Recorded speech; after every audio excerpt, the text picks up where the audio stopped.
बात है। अगर हम बात करें कश्मीर की, जिसके लिए हम कहते हैं कश्मीर पाकिस्तान की शार आ गया, कश्मीर बनेगा पाकिस्तान, पता नहीं कौन कौन से नारे, लेकिन वहाँ पे एजुकेशन सिस्टम कैसा है, और खास तौर पे इंडिया साइड कश्मीर की अगर बात करें, वहाँ पे वो ऑनलाइन एजुकेशन को प्रमोट कर रहे हैं, वहाँ पे वो यूनिवर्सिटीज बना रहे हैं, वहाँ पे उनके बड़े बड़े जो टीचर्स हैं जो ऑनलाइन एजुकेशन देते हैं, जैसे फिजिक्स वाला, वो वहाँ पे अपने जो उनसे वो सेमिनार कर रहे हैं, वहाँ पे जाके एजुकेशन को प्रमोट कर रहे हैं। ऐसे सर मैंने अपनी जो 2020 मेडिकल की स्टडी की है, अपने एंटी टेस्ट की, वो मैंने 70% इंडियंस लेक्चरर को मैंने ऑनलाइन सुना है। मैंने अपने ये घर बैठ के 70% ऑनलाइन स्टडी लैपटॉप पे उनसे की है। तो आपने दुश्मनों से एजुकेशन कौन से ऐसे चैनल थे जिनके थ्रू आपने ये स्टडी? जो सबसे पहले जो मेरा फेवरेट चैनल है वो मेरा फिजिक्स वाला, जो कि आपने बताया, उसको मैं अपना सर मानता हूँ। उसका नाम अलग पांडे था। नमस्कार दोस्तों, चैनल पे स्वागत है। इंडिया में जिस तरीके से ऑनलाइन एजुकेशन पेनिट्रेट हो रहा है, स्पेशली कश्मीर में और देश के अलग अलग राज्यों में, इसको देख पाकिस्तानी बहुत ज़्यादा हैरान हो चुके हैं। हम पाकिस्तानी होकर इंडिया की जो टीचर्स है उनसे हम सीख रहे हैं ऑनलाइन। इसके ऊपर पाकिस्तानी क्या रिएक्ट कर रहे हैं, पहले देखते हैं, बाद में हम बात। तो उससे मैंने सब कुछ नहीं पढ़ा, फिजिक्स और नहीं केमिस्ट्री मैंने उससे पढ़ी है। इंग्लिश की हमारी वो थी मैम सुधारता थी, उनसे मैंने पढ़ी है। जितनी भी मैंने ये उन्हें ग्रामर बेस है उधर। अभी मैं CSS की तैयारी कर रहा हूँ, तो मैं अपना जो आर्टिकल बेस स्टडी है वो मोस्टली मैं इंडियन जो अपने है उन टीचर में उनसे ही पढ़ता हूँ। अच्छा, दूसरा, आपने कश्मीर की बात की है, तो यहाँ पे मैं कहना चाहता हूँ जो जम्मू मेडिकल कॉलेज है वो पाकिस्तान के टॉप 3 मेडिकल कॉलेजों के भी उसका हायर लेवल है। जैसे हमारा किंग एडवर्ड है, इसी तरह वो Jammu medical college king Edward से भी हायर लेवल का है। किंग एडवर्ड यहाँ पे एक ब्रांड समझा जाता है कि किंग एडवर्ड का स्टूडेंट है या वहाँ पे एडमिशन हुआ है, इसे तो सलूट करो भाई, ये तो बहुत बेहतरी। 95% से प्लस मेरिट होता है। तो जम्मू का मेडिकल इसी टॉप लेवल के मेडिकल कॉलेज है। तो उन्होंने $14 अरब जस्ट जम्मू कश्मीर की डेवलपमेंट का बजट रखा है, इस साल का बजट। तो हमारा तो टोटली $14 अरब से जुल्म करेंगे, देख लें वो कश्मीर पे जुल्म करेंगे भाई। जब मैं उधर गया था ना LOC पे, तो एक जमीन आसमान का फर्क है। वहाँ का इंफ्रास्ट्रक्चर, हमारा इंफ्रास्ट्रक्चर, हम तो जा नहीं सकते LOC। हम तो ना केबल वायर के थ्रू जाते हैं, वो तो भाई रोड आते हैं। यही चीज़ है। देखें, जिन्होंने विजिट किया, जिन्होंने इंडियन टीचर से पढ़ा, जिन्होंने थोड़ा सा भी स्टडी किया और उनके सिस्टम को समझा, जम्मू मेडिकल कॉलेज की इन्होंने बात की, तो आइडिया आता है। हमें यहाँ पे जब कंसेप्ट ये दिया जाएगा जी बहुत जुल्म हो रहा है, वो वहाँ पे जो उनसे वो लोगों को बाहर जाने की इजाज़त नहीं है, लॉकडाउन है, आप बता रहे हैं कि किंग एडवर्ड से ज़्यादा जो उनसा वहाँ पे जो उनसा सिस्टम है वो बेहतर है। सर आप ना यूँ देख लें, इसी टाइम जो ना गूगल का CEO है, ट्विटर के हो गया, कोका कोला के हो गया, जितनी भी बड़ी मल्टीनेशनल कंपनी, या आप देखें ना वर्ल्ड बैंक का सदर, सब इंडियंस हैं। तो इंडियन में बेसिक फ़र्क है, उनके हाई टेक्निक इंस्टीट्यूट है जो उन्होंने 1950 में उन्होंने इजाद कर दिए थे। जो उनका ना पहला IIT जिनका, उनको कहते हैं इंडियन इंस्टीट्यूट ऑफ टेक्नोलॉजी। वो एक नहीं, उनके कई इंस्टीट्यूट हैं। मैं पूछ रहा हूँ टीचर्स में क्या फर्क है पढ़ाने के तरीके में? देखें हमारे यहाँ पे तो यह है कि फिजिक्स केमिस्ट्री तो हम वैसे ही भागते हैं कि भाई ये तो पढ़ना ही नहीं है। तो वो मैंने सुना है कि इतनी फॉलोअरशिप है उनकी, और लोग उन्हें ऐसे केमिस्ट्री फिजिक्स उनसे पढ़ रहे हैं जैसे कोई कहानी सुन रहे हैं। सर जो कि उसमें बुनियादी फ़र्क है ना, इंडियन के जो टीचर हैं वो ना रिसर्च बेस्ड स्टडी करते हैं। हमारा रट्टा सिस्टम है जो कि हमें अंग्रेज़ छोड़ के गया था, हम उसी के ऊपर कायम ने। इंडिया ने उसी में अपनी कुछ ना वो ना तब्दीली लाए, और उन्होंने अपनी जो उनकी नेशनल लैंग्वेज है हिंदी, उन्होंने उसको प्रमोट किया है। इसी तरह उन्होंने मुल्क का 1 नेशनल करिकुलम वो डिज़ाइन किया। हमारे मुल्क में कैम्ब्रिज सिस्टम हो रहा है, ऑक्सफोर्ड का बच्चा हो रहा है, वाला स्कूल जो गवर्नमेंट स्कूल है। ये जैसे हम इसकी अपनी वो साफबंदी कम अज कम एजुकेशन में ख़त्म नहीं करेंगे, हम उस वक्त तक कामयाब नहीं हो सकते। कश्मीर के स्टूडेंट्स क्या सोचते होंगे? और अभी मैंने आपको ये भी खबर दूं कि वहाँ पे कश्मीर, जहाँ पे ये कहा जाता है कि बिल्कुल एजुकेशन इंडिया साइड कश्मीर में कि उन्हें जो उनके हक नहीं दिए जा रहे, जो इस तरीके से वहाँ पे 3 IES जो वहाँ का एक बड़ा कॉम्पिटिटिव एग्जाम होता है और उसके बाद वो क्लियर होते हैं, वो 3 स्टूडेंट्स ऐसे हैं जिन्होंने क्लियर किया IAS। सर ये कैसी बात करते हैं? मैं तो ना कुदरतुल्लाह शाह की बात करता हूँ, वो भी कश्मीरी उस धरती से था। उसने तो उस वक्त इंडिया के दौर में क्रॉस किया था जब यहाँ में अंग्रेज़ था।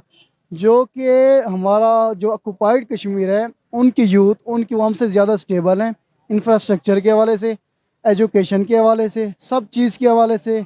बस क्योंकि एक वो है इंटरनेशनल, वो है लॉबी है, इन्होंने हमें इकट्ठे रखना नहीं। दोनों हमसाया मुल्कों को इन्होंने अच्छे ताल्लुकात इन लोगों ने नहीं होने देना। ठीक है, अगर कश्मीर की बात करें, अभी आपने केमिस्ट्री का बताया कि आप पढ़ाते हैं, केमिस्ट्री पढ़ाते हैं। फिजिक्स वाला एक यूट्यूब चैनल है इंडिया का, वो ऑनलाइन एजुकेशन कश्मीर में प्रोवाइड कर रहा है, इंडिया साइड कश्मीर में, और भी बहुत से ऐसे सेटअप हैं जो वहाँ पे कर रहे हैं। हम यहाँ पे क्यों नहीं कर रहे? सबसे बड़ा इशू सर ये है कि पाकिस्तान के अंदर जो है वो इंटरनेट फैसिलिटीज़ इतनी ज़्यादा नहीं है।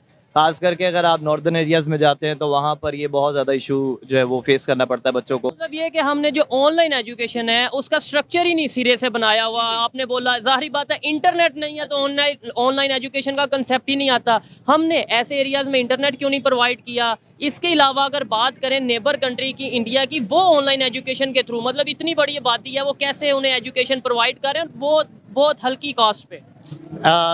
बेसिकली देखिए, ये गवर्नमेंट लेवल पे होना चाहिए कि हम लोगों को एडवांस टेक्नोलॉजी के साथ खुद को जो है वो अपग्रेड करना चाहिए।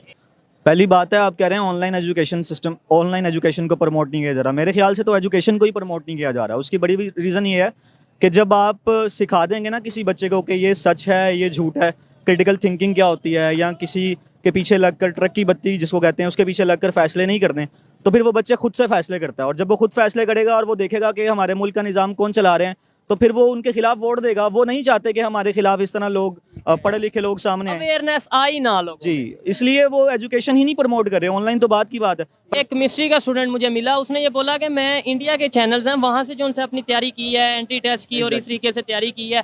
इंडिया की इकॉनमी अगर ग्रो हो रही है, उन्होंने क्या ऐसा किया, एजुकेशन सिस्टम अगर उनका ग्रो हो रहा है, उन्होंने ऐसा क्या किया जिसकी वजह से उनका एजुकेशन सिस्टम बेहतर हो रहा है? हम ये क्यों नहीं सीखते? हम हमेशा नेगेटिव चीज़ क्यों उठाते?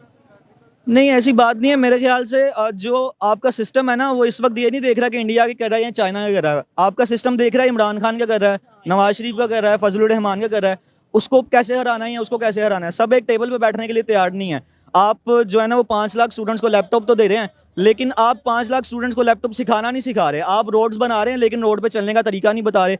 आप यूनिवर्सिटीज़ बना रहे हैं, ठीक है, आप डस्टबिन बना लेते हैं, यहाँ पे रख देते हैं, ठुड्डे मारते हुए यहाँ पे जो नशाई होते हैं वो उसको लेके जाते हैं। हम जिन कंट्री से कंपटीशन करने की कोशिश करते हैं, खास तौर पे नेबर कंट्री, वो देखें वहाँ पे कैसे ऑनलाइन एजुकेशन को प्रमोट कर रहे हैं, वहाँ पे यूनिवर्सिटीज बना रहे हैं। हमें अक्ल क्यों नहीं आती? हम क्यों सिर्फ जलसे कर देते हैं जाके? हम कश्मीर डे मना लेते हैं, हम जो उनसे कश्मीर बनेगा पाकिस्तान के नारे लगा लेते हैं। उनके लिए प्रैक्टिकली एजुकेशन क्यों नहीं दे रहे? उन्हें हम हॉस्पिटल क्यों नहीं दे रहे? क्योंकि आप गुलाम हैं।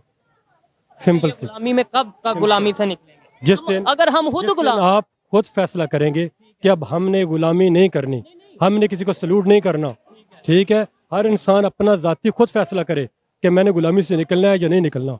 ये स्कूल, इदारे, ये कुछ नहीं कर सकते। आपने बोला हम खुद गुलाम है। अगर लेट्स सपोज हम खुद गुलाम है, तो हम तो लोगों की आज़ादी की बात करते हैं, कभी कश्मीर की आज़ादी, कभी फलस्तीन की आज़ादी, कभी बर्मा की आज़ादी। तो हम गुलाम है, हम किसी को आज़ाद कैसे करवाएंगे? आप नहीं करवा सकते। जी हाँ दोस्तों, जिस तरीके से इंडिया में एक एजुकेशन सेक्टर बूम कर रहा है, चाहे ऑनलाइन हो ऑफलाइन हो, हर दोनों फील्ड में एजुकेशन दिन ब दिन बढ़ती ही जा रहा है। क्वालिटी ऑफ एजुकेशन इंप्रूव हो रहा है, और लोगों की एजुकेशन जब बढ़ती है ना, वो उनके लाइफ ऑटोमेटिकली इम्पैक्ट होता है कि उनके एजुकेशन जब बढ़ती है, उनके ऑटोमेटिकली लाइफ इम्पैक्ट होता है, चाहे किसी भी वे में हो, चाहे वो उनका जॉब हो, चाहे वो नॉलेज हो।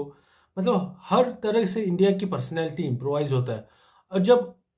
और जिस तरीके से इंडिया में ऑनलाइन एजुकेशन पेनिट्रेट हो रहा है, स्पेशली कोरोना के बाद, आप इमेजिन भी नहीं कर सकते। आप छोटे से छोटे एजुकेशन सिस्टम, जो भी बच्चा हो आज ऑनलाइन टीच, और जो भी हो सीख रहा है वो ऑनलाइन, चाहे कोडिंग हो, ड्राइंग हो, education, science, maths, social science, सब कुछ ऑनलाइन आज आ चुका है इंडिया में।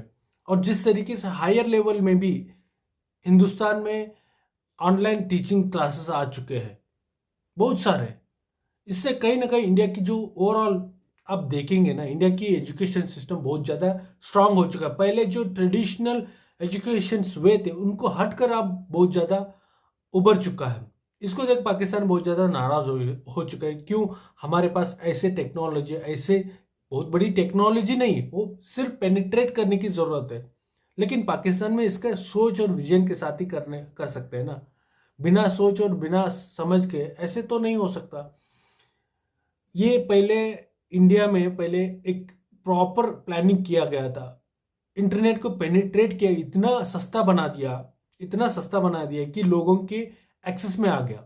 जब एक्सेस में आ गया, हर सेक्टर में इंडिया इंटरनेट को यूटिलाइज करने लगा है, चाहे वो फैसिलिटी हो, एजुकेशन हो, मतलब सेफ्टी, सिक्योरिटी, सब सेक्टर में, हर सेक्टर में इंडिया इंटरनेट को यूटिलाइज करने लगा। उस यूटिलाइजेशन से इंडिया को फायदा ये हो गया, लोगों की इन्हेंसमेंट, एजुकेशन में हर सेक्टर में इन्हेंसमेंट होने लगा। क्योंकि जब इंसान के हाथ में इंटरनेट आता है ना, वो अपने आप को एक लाइब्रेरी अपने पास रखता है, अच्छे के लिए, बुरे के लिए नहीं, अच्छे के लिए। उस रखे हुए लाइब्रेरी में वो खोजता है, ढूंढता है, समझता है और सीखता है।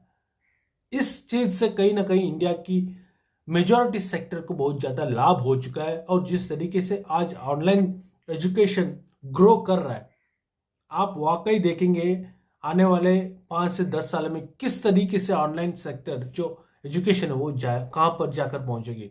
अभी पाकिस्तानी लोग कह रहे हैं, आप सोचिए, हिंदुस्तान की केमिस्ट्री फिजिक्स वाला ये एक बहुत बड़ा ब्रांड है, वो भी ग्रास रूट से, मतलब ग्राउंड से ही शुरू किया था ना। आज इतना मल्टा बिलियन कंपनी बन चुका है एजुकेशन सेक्टर में। आप इमेजिन करो, मल्टा बिलियन। वहां से, पाकिस्तानी से ये लोग सीख रहे फिजिक्स वाला क्लासेस को अटेंड करके ऑनलाइन यूट्यूब से। और कई सारे यूट्यूबर्स हैं जो एजुकेशन को फ्री करके आराम से दे रहे हैं। खान सर है, वो भी बहुत बड़ा एजुकेशन में रेवोल्यूशन लेके आ रहे हैं ना। तो इसमें कहीं ना कहीं आप जो लोगों की पार्टिसिपेट है ना, अगर ये लोग आके एजुकेशन को इतना सहूलियत नहीं देते लोगों को, बहुत मुश्किल की सामना करना पड़ता था। एक बड़े बड़े इवन एकेडमी जाके सीखना इतना सबके लिए बस की बात नहीं है ना ये। अब यूट्यूब में आराम से आपको एजुकेशन मिल रहा है तो आप सीखेंगे। सीखने वाला कहीं पे भी बैठ के सीख सकता है ना। तो ऐसे आज पाकिस्तान के लोग भी इंडिया की जो एजुकेशन है वो देख के सीख रहे हैं। इसके ऊपर आपकी क्या राय, प्लीज कमेंट बॉक्स में कमेंट करें। बहुत बहुत धन्यवाद दोस्तों।